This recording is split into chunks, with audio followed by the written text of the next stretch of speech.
바다를 품은 도시.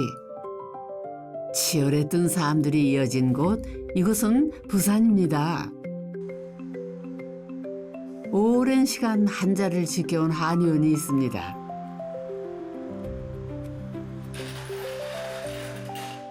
벌써 70년째 오늘도 문을 열었습니다. 문을 제가 좀 늦게 여는 편이죠. 그래서 대기실에 보면은 별로 대화가 없으시거든요. 그런데 이제 여기서는 모여서 얘기도 나누시고 차도 한 잔씩 하시기도 하고요. 사랑방 같은 이제 그런 곳이겠죠. 예.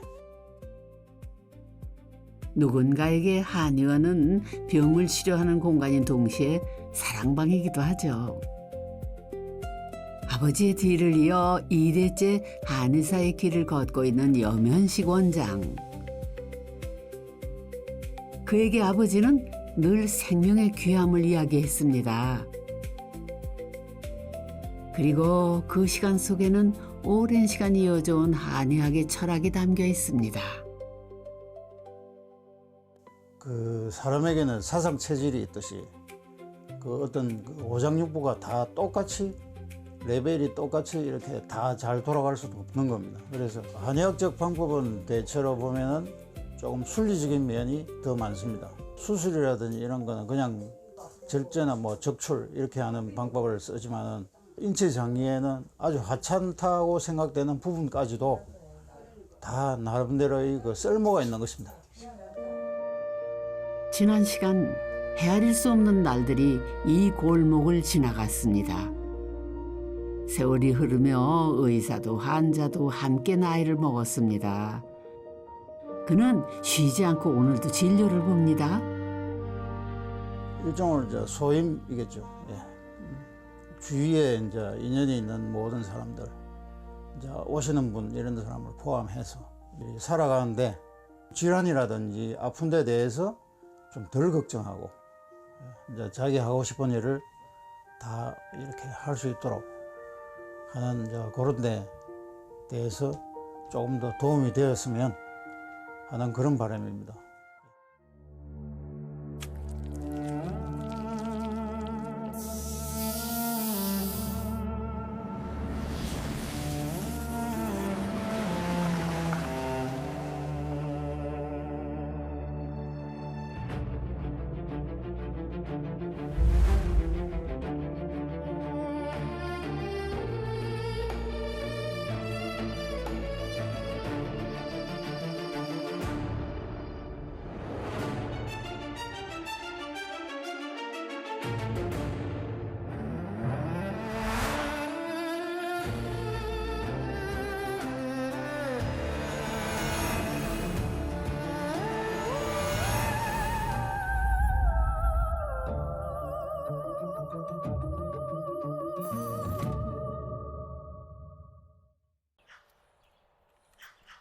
서울 강서구에는 허준 박물관이 있습니다.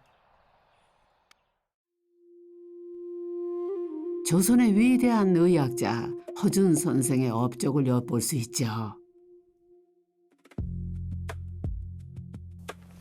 조선인의 몸과 풍토에 맞춘 동의보감.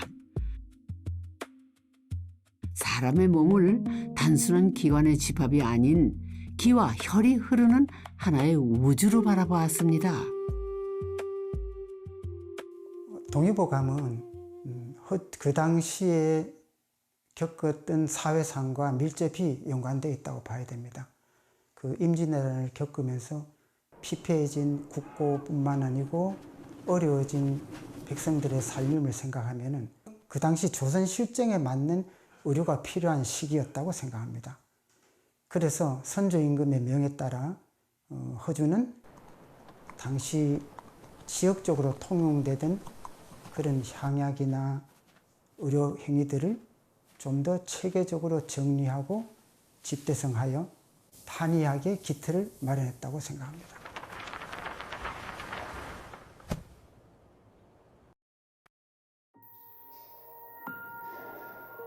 동의보감에는 400여 년 전 전란 이후 무너진 조선에서 백성을 위했던 고민들이 고스란히 담겨 있습니다. 전란과 곰주림 속 백성들이 실제 삶 속에서 활용할 수 있는 치료법과 현실에 맞는 의학들이 담겨졌죠. 약재들은 사실 중국에서 수입하는 약재들을 대체할 수 있는 국산 약재들, 즉 향약을 사용했죠. 그래서 처방을 향약에 맞춰서 처방을 구성하고 또 그 당시에 양생에 필요한 여러 가지 동식물들을 실제 치료에 응용할 수 있도록 정리를 했습니다. 이 땅에서 나는 다양한 동식물들이 동의보감에 기록돼 있습니다. 야저육, 멧돼지 고기에 대해서는 어떻게 쓰여져 있을까요? 중의학에서 얘기하고 있는 것하고 차이라면은 역시 지역적인 문제겠죠.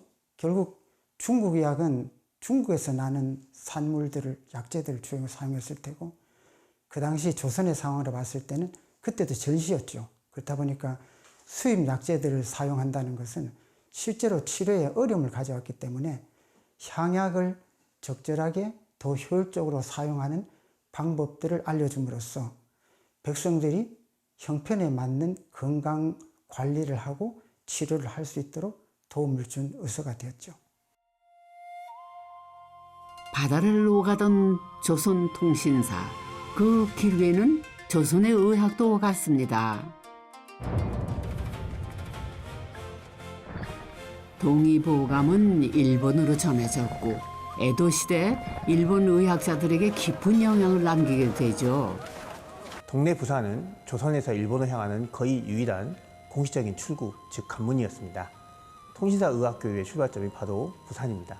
통신사 일행에는 양의와 의원이라는 불리는 두 명의 의사가 따라갔고, 이들은 일본의 의사들과 교류하면서 문답을 하고 다양한 의학 필담을 남깁니다. 이들에게 배운 의학은 일본 근세 한방에도 큰 영향을 미치게 됩니다. 또한 동네에는 초상예관이 있어서 일본인들이 상주하였습니다. 부산은 당시 일본보다 첨단이었던 조선의학을 직접적으로 일본에 전파할 수 있는 창구였습니다.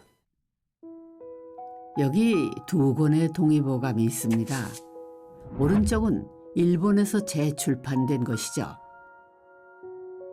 1799년 일본에서 다시 간행된 정정동의보감입니다. 서문에는 허준의 이름과 함께 이 책의 가치를 이렇게 기록하고 있습니다. 조선의 의학이 일본의 중요한 의학서로 읽히고 있었던 것입니다. 일본에서는 1870년대에 메이지 유신 이후로 서양의 제도만을 국가의 시스템으로 받아들였습니다. 그래서 1870년대부터 서양 의학의 교육을 받은 의사들만 의사로 인정하는 제도를 출범하였는데요. 그 과정에서 일본의 전통 의사들이 배제가 되다 보니까 꾸준히 전통의학을 하는 의사들도 의사로 인정해달라는 입법 활동을 해옵니다.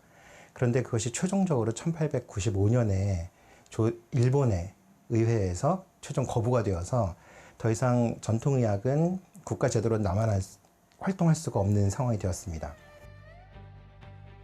19세기 후반 메이지 유신 이후 일본은 서구식 근대 국가를 만들기 위한 개혁에 속도를 내기 시작합니다. 정치와 군사, 교육은 물론 많은 것들이 빠르게 서양식으로 재편되기 시작했습니다. 전통보다는 근대, 동양보다는 서양. 국가의 기준이 바뀌며 의학의 흐름 역시 변화를 맞게 되죠.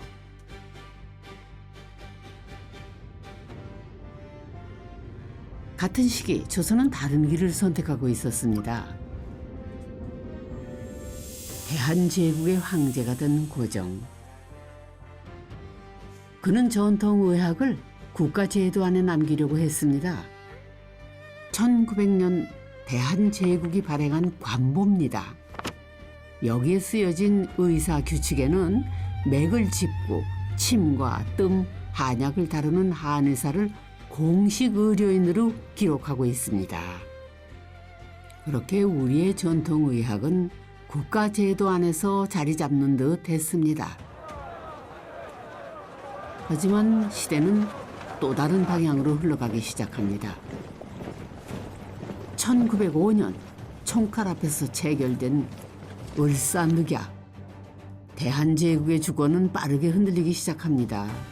이 땅에 들어온 일본군, 조선 제도의 질서 역시 식민지 체제로 재편되기 시작합니다. 그리고 그 변화는 의료 체계에도 영향을 미치게 되죠. 일본인들은 식민지였던 대만이나 조선은 보다 낮은 수준의 의사들로서 의료를 관리하도록 하였던 것입니다. 이 과정에서 갑작스럽게 외부에서 들어온 정치 세력이 우리 국민들의 의료 제도를 선택할 수 있는 권한을 빼앗고 1914년 이 땅에서 한의사는 더 이상 의사로 인정받지 못하게 됐습니다. 조선 총독부가 의생 규칙을 공포했기 때문이죠. 수백 년을 이어온 전통의학은 단 한 줄의 규칙으로 밀려났습니다. 의사도 아니고 의생입니다. 그 의생이라는 말은 이제 의학 의자에다가 날생자 쓰는데 의생이라는 말이 원래는 옛날에 메디컬 스튜던트 학생이라는 뜻으로 조선시대 때 사용됐던 용어입니다. 근데 그 단어를 차용해가지고 이제 한의사를 의생이라는 이름으로 해가지고 이제 그 제도권의 그 제도를 갖다 이렇게 만들어 버려가지고 한의학은 굉장히 어려웠습니다. 그러니까 사멸할 수밖에 없는. 조선 총독부는 일정한 조건 아래에서만 의생 면허를 허용했습니다. 전통의학은 독립된 의학이 아니라 이제 관리와 통제의 대상이 된 것입니다. 아이러니하게도 1914년에 의생제도가 생겼던 것이 한의학을 명맥이라도 유지할 수 있는 또 하나의 계기가 되었다고 볼 수 있습니다. 왜냐하면 일본에서는 전통의학을 어떤 국가의 공식 제도로 전혀 남기지 않았는데 식민지였던 대만과 조선에서만 의생제도를 운영을 하게 뒀던 것이거든요. 그 이유는 많은 예산을 투입하기 싫었기 때문입니다. 근데 그 과정에서 한의사들 스스로가 민간에서 힘을 모아서 교육을 계속해서 진행을 합니다. 민간에서 여러 선생님들이 한의사들의 후속 세대를 키워내기 위한 교육 활동들로 명맥을 유지하는데 이 의생제도가 약간의 기여를 했습니다. 그리고 그것이 이제 위기이자 기회가 되었을 수가 있고요. 1944년 전쟁의 시대 조선의 의료는 총독부의 통제 아래 더욱 강하게 재편됩니다. 전통의학은 의생이란 이름으로 살아남았지만은 그 자리는 점점 좁아지고 있었죠. 나라를 잃은 것만으로도 모자랐을까요? 수백 년을 이어온 한의학은 이제 이름조차 달라졌습니다. 한의사들은 모든 것을 부정당한 시절을 견뎌내야 했습니다. 제도는 그들을 밀어냈습니다. 존재하지만 존재하지 않는 것처럼.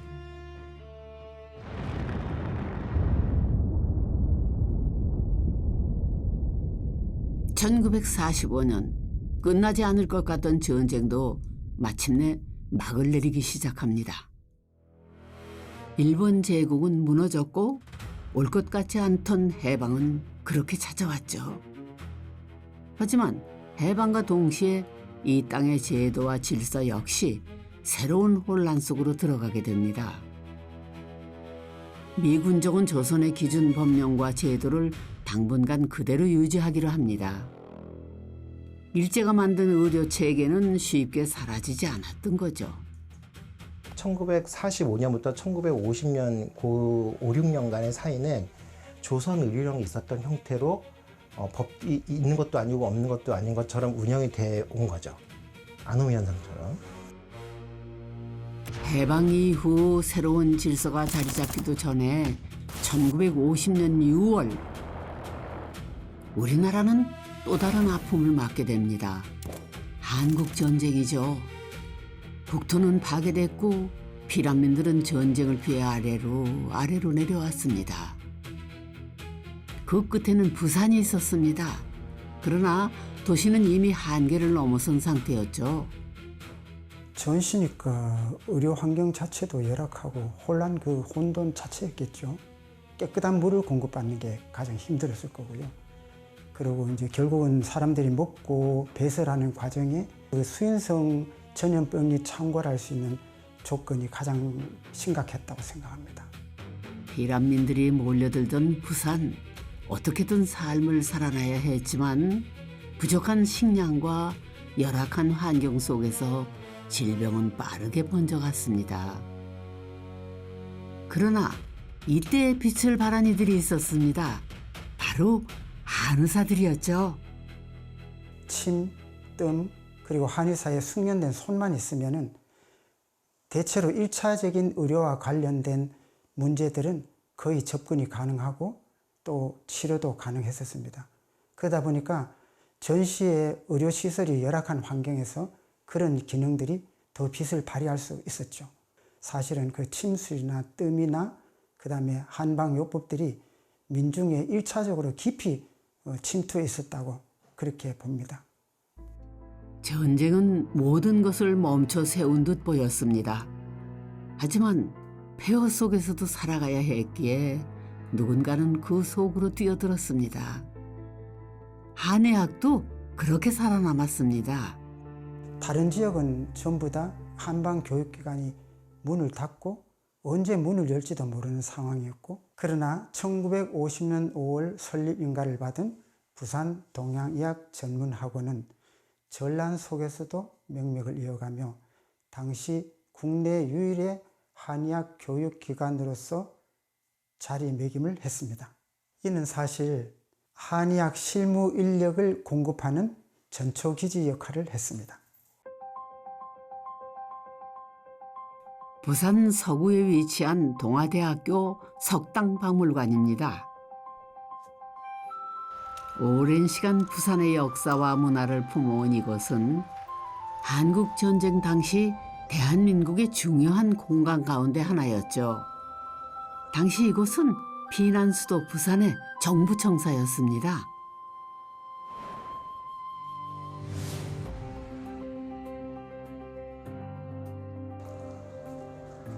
(1951년) 이곳 부산은 모든 행정수도의 기능이 옮겨져 온 임시수도였습니다. 그 시절 부산에는 전염병이 창궐하고 의료 자원도 부족했지만 역설적이게도 대한민국에서 한의학 이원화된 의료 제도가 처음 시작되는 입법 공간도 바로 이곳 부산이었습니다. 시간을 거슬러 1950년대 피난 수도 부산의 시간 속으로 들어가 보겠습니다.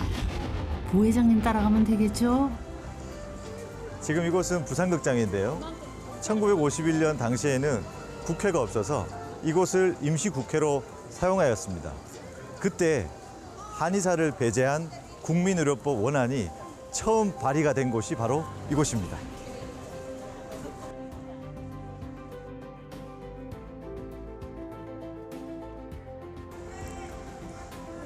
당시 제도의 부재 속에서도 동양의학 전문학원 학생 300명은 시민을 대상으로 열띤 투쟁을 계속적으로 이어갔습니다.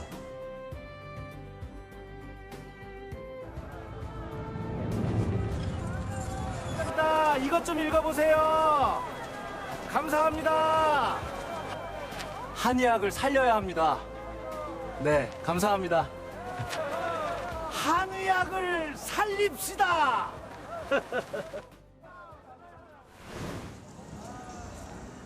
당시 300명의 동양의학 전문학원 학생들은 전단지를 배포하고 그리고 탄원서를 모았습니다. 그래서 국회에 이 탄원서를 전달해서 한의학에 대한 대중적 수요가 얼마나 탄탄한지 입증하는 계기가 되었습니다.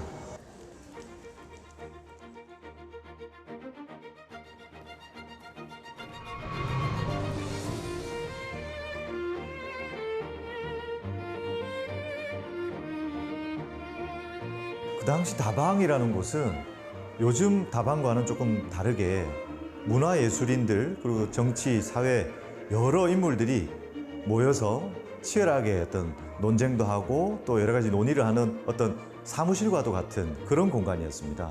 그런데 그 공간에서 오인동지회라고 하는 부산의 유명한 한의사 5분이 모여서 한의학의 미래는 어떻게 해야 될까?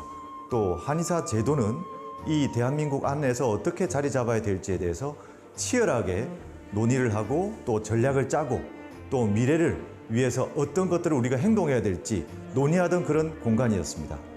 한의학이라고 하는 어떤 학문이 그 당시만 해도 어떤 침술 또는 의생 이렇게 격화되어 있던 그런 시절인데 이 학문이 어떻게 하면 국민 건강 또 대한민국 의료의 발전에 기여할 수 있는지 그 논리적인 토대를 당시 입법을 하던 국회의원분들께 굉장히 많이 어필을 하셨고 1차 의료에 있어서 큰 병원에 가기 어려웠던 그 많은 그 당시 피난민들에게 건강을 회복하고 질병을 치료할 수 있는 중요한 수단이었다라는 것을 많이 어필을 하셨습니다. 아마 그 당시 오인동주의 분들은 일종의 로비스트이자 전략가들이 아니었을까 그런 생각이 듭니다.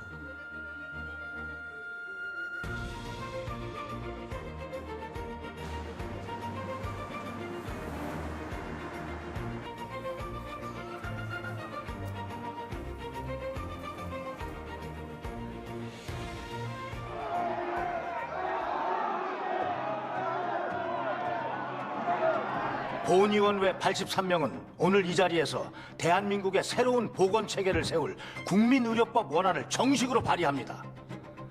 전국의 의사 수를 보면 양의사는 수천 명인데 한의사는 500여 명에 불과합니다. 양의사들이 한의사를 같이 의료인에 넣는 것을 반대하므로 다수의 의견을 따를 수밖에 없습니다. 1951년 7월 규슈 제국의대 출신 의사, 국회의원, 한국원 의원은 이런 얘기를 합니다. 한의원을 진찰소 수준으로 격화시켜야 된다. 이 얘기는 법적 지위에 있어서 한의원을 영원히 낮추고자 하는 그런 어떤 공격의 시작이었다고 볼 수 있습니다. 한의사 100명을 갖다 놓고 물어보십시오. 의학교 학생도 아는 심장의 혈액 순환 횟수를 똑똑히 아는 사람이 한 명도 없습니다. 혈액 성분이 무엇인지 설명할 자도 없습니다. 현대 과학으로 볼 때 한의학은 너무나 비과학적입니다. 그 당시 해부학을 근거로 해서 한의학이 비과학적이다. 이런 주장은 굉장히 강력했습니다. 동양의학 전문 학원에서도 이미 해부학을 충분히 교육을 받고 있었고 그리고 그들이 배운 한의학이라는 것은 구시대적 유물이 아니라 실제로 치료 효과와 임상적인 결과가 수천 년, 수백 년 이어져 왔었기 때문에 그 주장을 그분들이 곧이곧대로 용납하거나 이해하기는 굉장히 어려웠을 것입니다.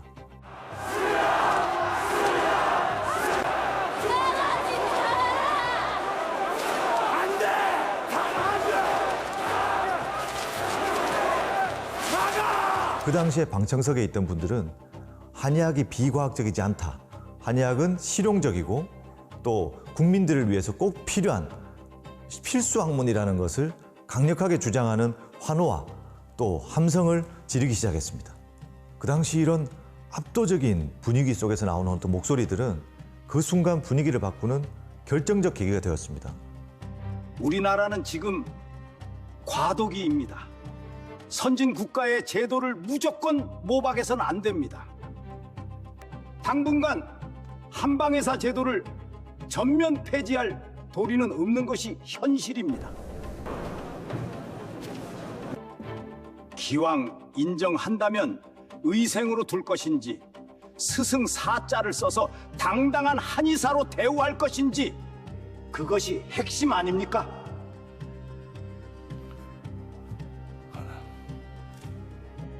우리나라가 선진국가와 같이 나아가려면 결국 한의사 제도는 과학적인 제도가 아닙니다.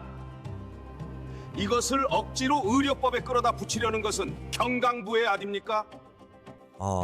일본 내에 있는 의과대학에서 교육을 받은 분들이 대부분 의사 출신 국회의원들이었기 때문에 메이지 유신 이후에 일본에서는 모든 동양 학문들은 비과학적이고 청산해야 될 과거의 유물이다라는 그런 교육들을 받아왔습니다.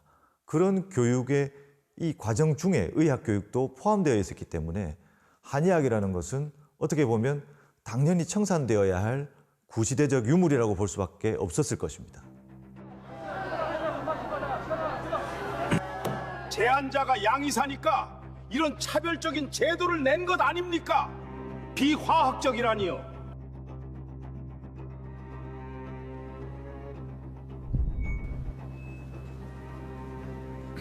한의사는 단순히 맥만 보는 것이 아니라 4가지 진단법으로 병을 완전히 알아납니다. 게다가 양의사에게 주사를 맞으면 3,000원, 5,000원이지만 한약은 불과 1,000원, 2,000원이면 족하여 민중을 살리고 있습니다. 외놈들이 만들어 놓은 악법을 그대로 둔다는 것은 우리 한의사를 모독하는 것입니다.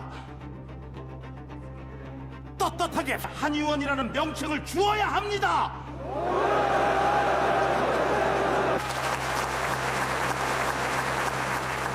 20세기 문명을 이야기하는 지금 한의의 존재를 주장하는 것은 1세기 전 과거로 돌아가자는 것입니다. 약초가 필요하다면 서양 의사들이 생약으로 쓰면 그만입니다. 물론 현대과학에 비추어 한약이 비과학적으로 보일 수 있습니다. 그러나 4, 5천 년을 내려온 우리의 경험을 추상적인 논리로만 덮어선 안 됩니다.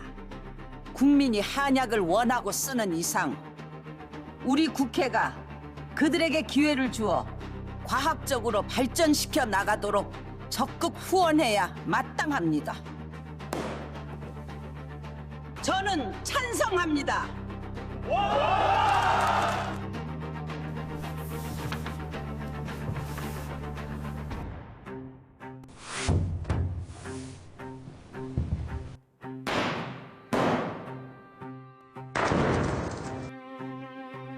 이 치열한 공방의 결과 최종 결과는 찬성 61, 반대 18표였습니다.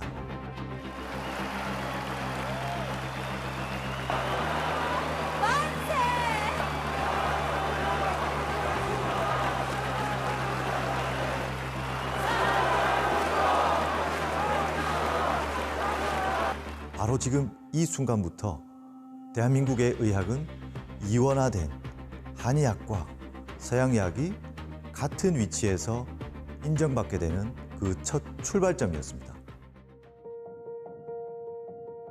전라남도 나주에 왔습니다. 여기까지 왜 왔냐고요? 이곳에는 피난 수도 부산에 남겨진 한의학의 역사를 오랫동안 연구해온 박훈평 교수가 있습니다. 그가 보관하고 있는 자료들에는 그 시절 부산 한의계의 흔적들이 남아 있습니다.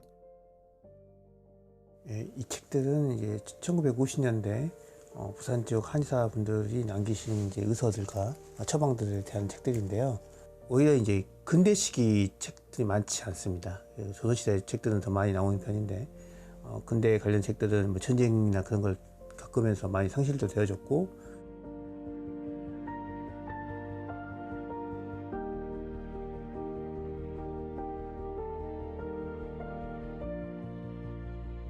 한의계는 피방들을 공개하지 않는다 그런 말도 많이 있었잖아요. 근데 이미 50년대에 이렇게 자기 거를 다 공개해서 보여주고 있는 거니까 처방 문제는 내용 하나도 없잖아요. 이게 쓴다 이거 쓴다 이런 식으로.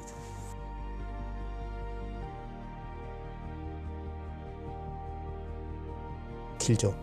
이거 아마 이 원문이 있을 거예요. 찾으시면 좀 이게 잡병 곤지의 풍이거든요. 중풍의 질환과 증상, 처방과 예방법까지 세세하게 기록된 동의보감 잡병편입니다. 그런데 부산의 한의사들이 남긴 기록을 보면은 핵심 처방으로 압축된 것을 볼 수 있죠. 이 책들을 읽어보면 이제 부산 연고를 둔 한의사분들은 뭐랄까 다른 지역 같은 중앙에서 특히 그런 게 있었죠. 근대화 담론을 직접적으로 기술하거나 아니면 그 기존에 있던 그 한의학 고전들의 이론들을 이제 뭐 해석해서 새로운 이론을 만들어낸다든가 그런 내용들이 있기 마련인데 그런 내용들이 거의 없고요. 이제 자신이 이걸 써봤더니 효과가 있다. 뭐 그런 것들 위주로 해서만 책을 저술하고 있고 다른 내용들은 다 불필요하게 얘기했는지 대부분 제외하고 있는 내용들이 보입니다. 그래서 부산 지역 그 초기 오시는 한의사분들이 굉장히 이제 임상에 더욱더 치중했던 모습들이 관찰된다고 할 수 있겠습니다. 기록 속에 남아있던 이름들과 그들이 살았던 도시, 이야기는 다시 부산으로 이어집니다. 이번에는 박훈평 교수가 이곳을 방문했네요. 부산 한의사회가 한의사협회 자체가 부산에서 만들어지게 되거든요. 그래서 그 초기 한의사회에 관련된 자료들이 있으면 굉장히 이제 의미가 있다고 생각이 됩니다. 네. 아이고, 안녕하십니까. 먼 길 오셨습니다. 예. 같이 위로 올라가실까요? 네. 예. 자료를 찾아 나선 두 사람. 마치 보물찾기를 하는 것 같은데요. 네, 우리도 따라가 볼까요? 처음 협회관에서 이쪽으로 이전을 하면서 안타깝게도 그 당시 50년대 자료들이 좀 많이 소실이 된 것 같아요. 그래서 저희도 계속 찾아보고 있는데 그 당시 자료들이 많이 없는 게 굉장히 안타깝습니다.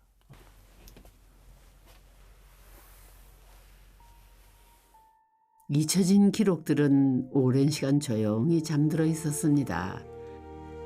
격동의 시간을 견뎌낸 것은 사람만이 아니었습니다. 전쟁과 이전을 거치며 많은 기록들이 사라졌죠. 미처 챙기지 못한 것들, 어디론가 흩어진 것들, 그럼에도 잊혀지지 않고 남아있는 흔적들이 있습니다. 낡은 종이 한 장, 빛바랜 이름 하나에도 그 시절 한의사들의 시간이 남아있습니다. 예, 63년 것도 있네요. 예, 63년. 그리고 지금 잊혀졌던 기록들이 조금씩 다시 모습을 드러내고 있습니다. 첫 페이지 한번 보시겠습니까? 예. 부산 중구. 이우정 한의사분이 계시네요. 그러네요. 저희 아마 제가 기억하기로는 면허번호 1번이시지 않나요, 이 선생님께서? 1952년에 발표는 이혼을 받으셨고요. 그럼 1호 우리 선배님은 아직 누군지 예. 알 수가 없네요. 네, 자료가 없어서 알 수 없어요. 예. 근데 한의학 하다 보면 이우정이라는 이분의 이름이 계속 언급이 됩니다. 예. 당연히 이제 한의사회를 만드신 분이고 예. 그 당시에 이제 기자님 역할을 많이 하셨기 때문에 그리고 오인동지에서 굉장히 큰 역할을 하셨고 이분은 이제 만주당 그쪽 지역에서 이제 하시고 의생 활동 좀 하시다가 예. 사실 국내에서는 의생이 아니셨고 예. 의생하다가 넘어오셔서 한의사 면허 1번이 따로 계신다고 하지만 누군지는 잘 알려져 있지 않고 예. 우리 알려진 바로는 이분이 가장 면허가 빠른 분이거든요. 그래서 예. 휴전 이후 부산에서는 한의사협회가 만들어집니다. 그 중심에는 이우령 선생이 있었죠. 한의사이자 교육자이던 그는 동양의학 전문 학원을 이끌며 후학을 길러냈고 한의사 제도를 법으로 되살리기 위해 누구보다 앞장섰던 인물이죠. 그리고 그의 곁엔 뜻을 함께한 한의사들이 있었습니다. 바로 오인동지회죠.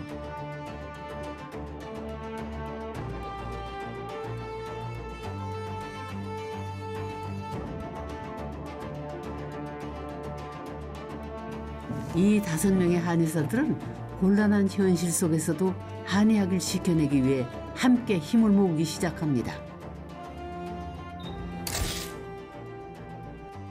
부산이 사실 한의학을 부흥시킨 성지라고 말씀드릴 수가 있다고 저는 봅니다. 제헌의회가 열렸을 때 국민의료법이 통과될 때 이 5분 중에 4분이 거기 위원회에 가가지고 증언을 했습니다. 한의사 제도를 만들어서 한의학을 부활시켜야 된다.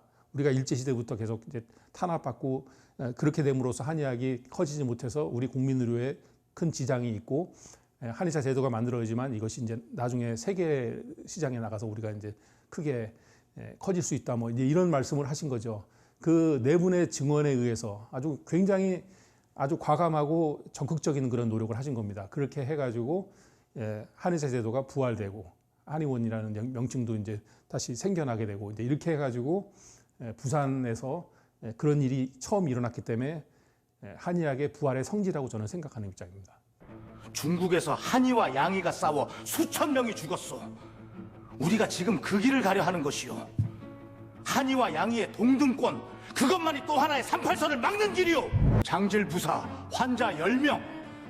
한이계는 전원 완치했소. 양이계는 4명이 죽었소. 허준의 동의보감을 중국 명의들이 뭐라 했는지 아시오? 천하보감이라 합니다. 이 땅에서 한의학을 죽이겠다는 것이요. 해방이 무엇을 의미합니까? 외정이 짓밟은 모든 것을 되찾는 것 아니겠습니까? 한의학을 살리는 것, 이것이 바로 독립국가의 사명입니다. 할아버지께서는 돌아가실 때 이렇게 말씀하셨습니다. 너희는 이 땅에 태어나 무엇을 하였는가? 나는 이 땅에 한의학을 심었다.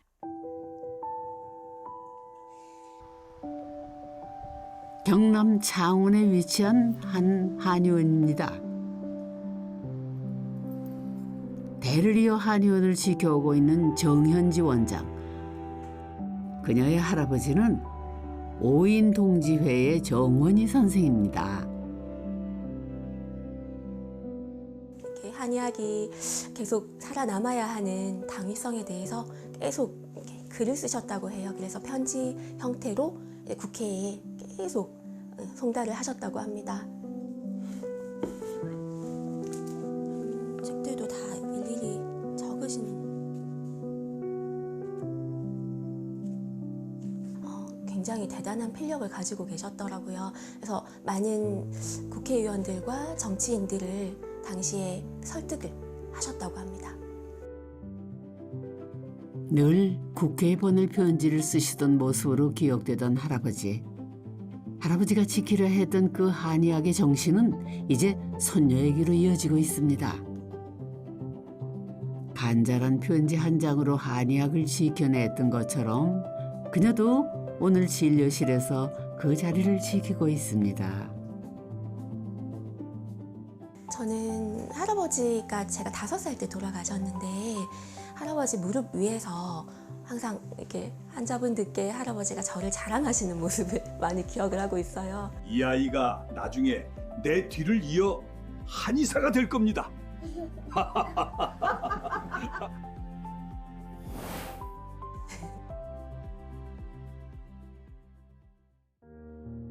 할아버지가 만들어주신 한의학의 제도 안에서 임신 준비를 도와드리는 일을 특히 매진해서 하고 있고, 이 한의학을 통해서 그러니까 많은 생명의 씨앗을 뿌리고, 그 뜻이 저희 할아버지께서 보셨을 때도 정말 잘하고 있다고 칭찬해 주실 것만 같아요. 네. 1951년 국민의료법이 공표되던 순간을 누구보다 기다렸던 또 한 사람이 있습니다. 흩어진 한의계 인사들을 연결했던 인물, 바로 배원식 선생입니다. 저희 스승님이나 아니면 선각자분들이 어떻게 그 어려운 시절을 넘기시고 지금의 이런 토양을 만들어 주셨나, 그게 항상 감사하고, 그렇기 때문에 지금 책임감이 많이 느껴지고요. 그래서 학문적 발달이나 한의학의 세계화나 이런 거에 관심을 두고 열심히 하고 있습니다. 배원식 선생의 수제자인 이종환 원장. 그는 지금도 스승의 이름을 단 한의원을 지키며 스승의 이야기를 전하고 있죠. 어휘를 맡으셨던 박오풍 선생님이나 김영훈 선생님이 그 높은 지위에 있다가 부산으로 피난을 내려가게 됐는데,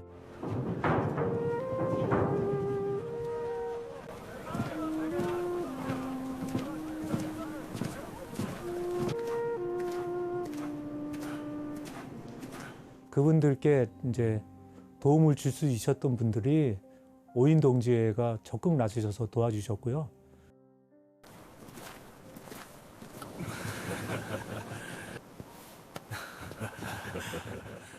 그 어휘분들의 이제 생활고도 오인동지회가 많이 해결해드리고, 예. 또 거기서 다시 어휘 선생님들은 그 공부를 할 수 있는 학생들을 모아서 다시 강의를 시작하십니다. 그 후학 양성을 위해서 의학 강습소나, 예, 그런 강연을 통해서 학생들을 다시 모으게 됩니다. 그래서 모여지는 학생들이 나중에는 서울 한의과대학으로 개명하여서 그 학생들이 공부를 하게 됩니다. 서울 한의과대학은 동양의학대학으로 개명됐다가 그 다음에 경희대학으로 이제 승격되게 됩니다. 혼란 속에 흩어졌던 한의계. 배원식 선생은 원로 한의사들과 부산 지역 한의계 인사들을 연결하며 한의사 제도를 되살리기 위해 힘썼습니다. 흩어진 것들을 다시 잇는 일, 그것이 선생이 택한 길이었습니다. 한방의 날을 제정하게 되는데 그날이 국민의료법에 한의사가 탄생한 그 날로 정해서 그때 부산의 5인 동지회의 그 공로와 그 헌신을 기리는 그런 표창을 하게 됩니다.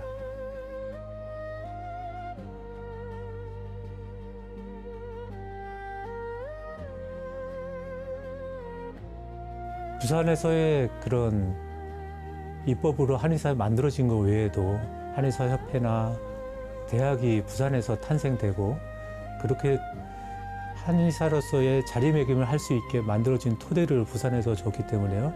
지금 후학들은 그거에 대해서 아주 감사하게 생각하고 또 오인동지의 그 뜻을 지금도 잘 받아들여서 그래서 학문적 발전도 세계화를 통해서 그거를 더 넓혀 나가야 된다고 봅니다. 시간은 흐르고 사람은 사라지고 도시는 변합니다. 한때 피난민들의 터전이었던 부산은 이제 대한민국을 대표하는 거대한 현대 도시로 성장했습니다. 그리고 그 시간 속에서 우리의 의료 역시 끊임없이 변화를 이어오고 있죠. 이제 의료를 바라보는 방식은 예전과 많이 달라졌습니다. 93년도에 동의 한의과를 졸업했고 98년도에 경희대 의대를 졸업했고 99년도에 아산병원 인턴과 2000년부터 2007년까지 아산병원에서 전문의하고 펠로우십을 하게 되었습니다.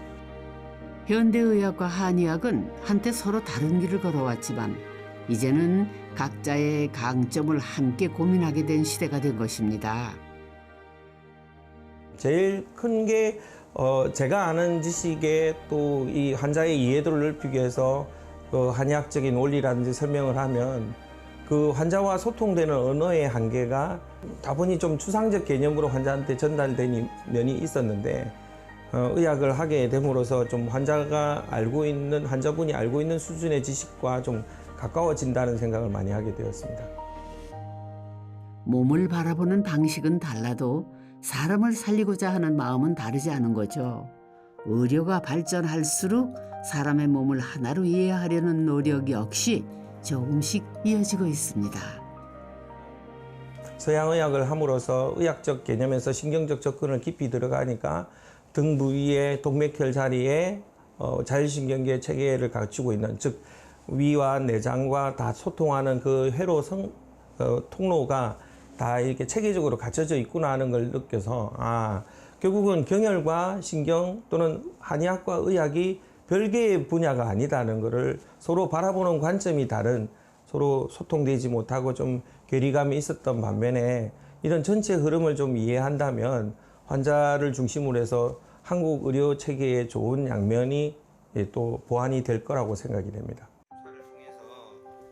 진단은 더 정밀해지고 설명은 더 명확해지고 있네요. 한의학이 쌓아온 경험과 직관, 서양의학이 열어준 객관적 언어, 두 의학이 만나면서 환자는 더 가까워지고 있습니다. 실질적으로는 환자 중심으로 서로 장단점을 좀 보완해야 된다고 생각을 합니다.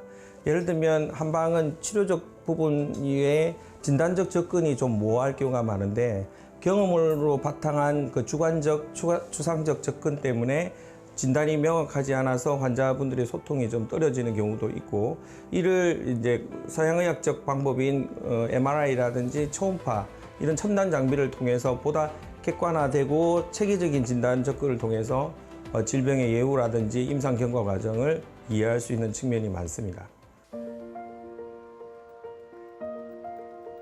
이제 우리 전통의학은 과거에만 머물러 있지 않습니다. 오늘날 한의학은 현대 의료 기술과 만나며 보다 객관적인 진단을 시도하고 있죠.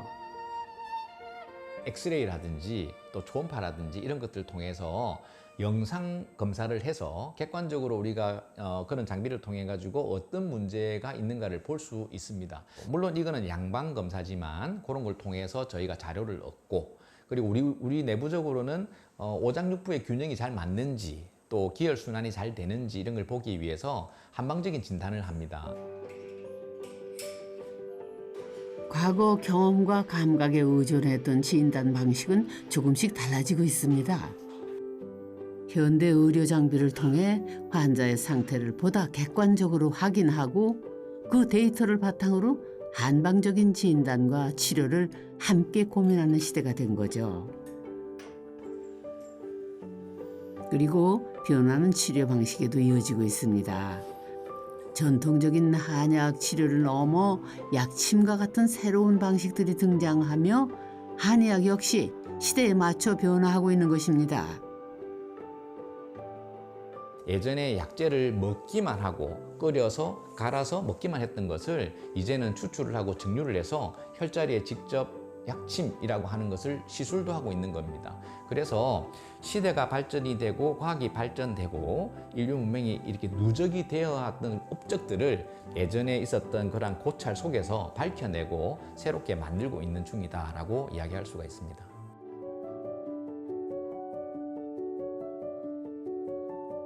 사람의 몸과 마음은 서로 연결되어 있다는 시선. 오늘 어떤 게 불편해서 오셨을까요? 한의학은 이제 몸의 질환을 넘어 정신의학의 영역에서도 새로운 가능성을 보여주고 있습니다. 몸과 마음을 함께 바라보려는 시도 역시 조금씩 이어지고 있는 겁니다. 기본적인 정신장애 치료는 서양의학 체계건 한의학 체계건 크게 진단과 평가가 다르지는 않습니다. 하지만 치료에 있어서는 다를 수밖에 없는데요. 기존의 서양의학에서는 주로 약물 치료를 중심으로 한다면 저희 한방치료에서는 한약과 침치료, 외래도 뜸치료나 기공이나 호흡법, 명상 이런 비약물요법들을 많이 갖고 있다는 게 특징이라고 할 수 있습니다. 현대 사회에서 정신건강의 문제는 점점 중요한 과제가 되고 있죠. 이 가운데 한의학은 몸과 마음을 함께 보며 다양한 방식의 치료를 시도하고 있습니다.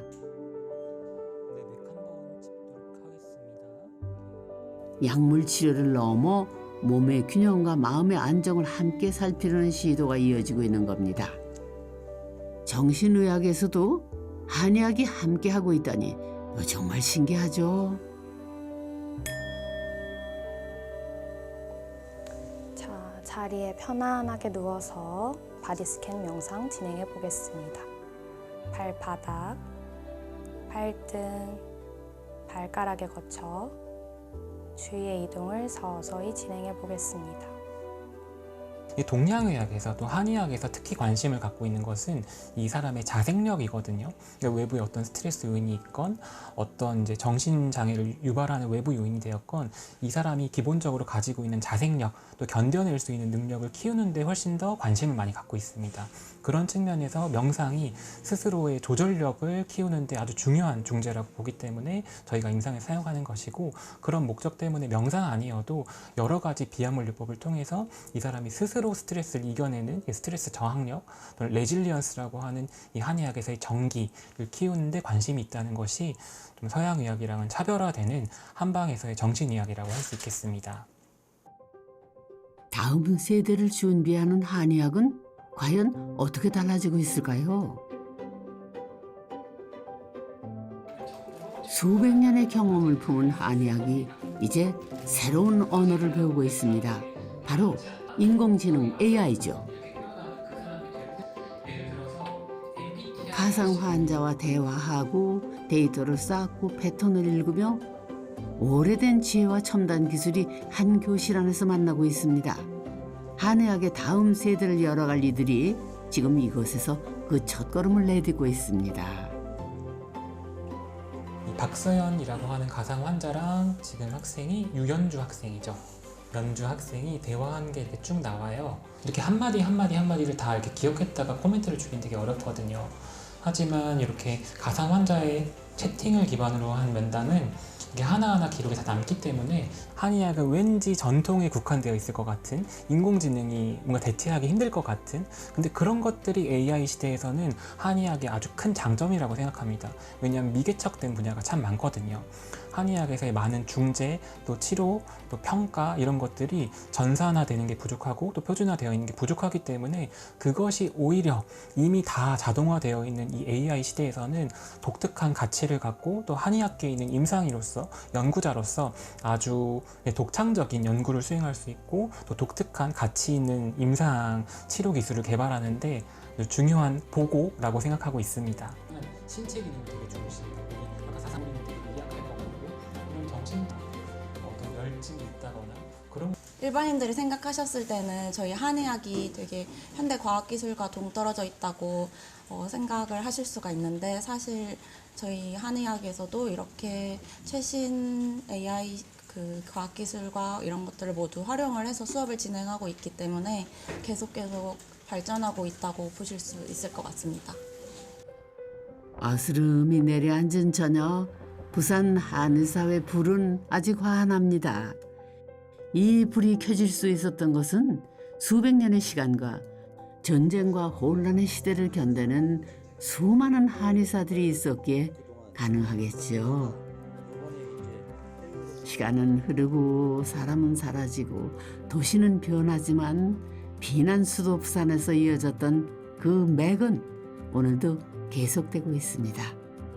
누군가는 편지를 썼고 누군가는 교실을 열었고 누군가는 진료실을 지켰기 때문이죠. 86년도 우리 한의사협회 회원 명부를 보면 84년도에 한나라 한자 어떤 중국을 계승한다라는 한의학이었다가 우리나라 요새 말로 치면 K죠. K 메디슨, 한국만의 한의학이라는 이 한자로 바뀐 것을 볼 수 있습니다.